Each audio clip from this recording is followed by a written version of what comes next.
За энэлийн гэрэл ийм байдаг. Одоо та ийшээ хараа. Энэлийн гэрэл ерөнхийдөө энэ эсрэг урсгал руу тусаад байдаг. Тийм байна. Зүүн тал руугаа. Тийм байна. Энийг ер нь явгууны зам буюу баруун тал руу тусгах шүү. За. За. Ингээд цаашаа гүйж байгаа. Тийм байна. Ингэж ерөнхийдөө энэ талаа та сайн харна гэсэн. Тийм байна. Тэр зурааснаас дээшээ гарах юм бол ер нь яг нүүрлээ цаад нүүрлэг ялмаад байгаа юм шүү дээ. Хөөдөс машинууд бүр ингээд амжилтад байгаа байхгүй. Тий. Ингээд доошлуулаад ерөнхийдөө дотгочлолчод гайгүй болдгийх. Хол өөр дээр явах чи би холдроо тавьж байгаа өөр дээр ерөөс мэддэггүй байхгүй шилжиж байгаа. Энэ шилжүүлэгч гэж дотор нэг юм хөшиг байдаг. Тэр хөшиг өөрийн чинь линз жижигхэн болохоор шилжчихэд ингээд жижигхэн шилждэг. Яг тэгээд байна тий. Хол гэр шатлаагийн үйл яах юм? Бүтгэрөө шалгаж байгаагүй юу?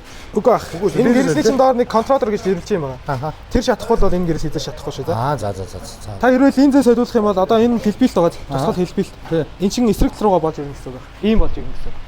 Зөв. Ийм болчоод уг нь ашигтай тусгал буюу энэ баруун талч илүү сайн харагддаг байна. Энэ тал руугаа ямар ч тусгал ер нь өгөхгүй гэсэн. Ер нь баруун тал руугаа сайн тусгал. Одоо өвөл дагчтай бол ингээд дарангууд тав гээл энэ талгууд тодорч байна. Ер нь 20 км цагийн урдаас дээш хурдтай явж байгаа дарах юм бол өрөөлнө гэж дагдаг гэсэн. За баярлалаа. Ингээ болчих жоо. Болсон. За баярлалаа.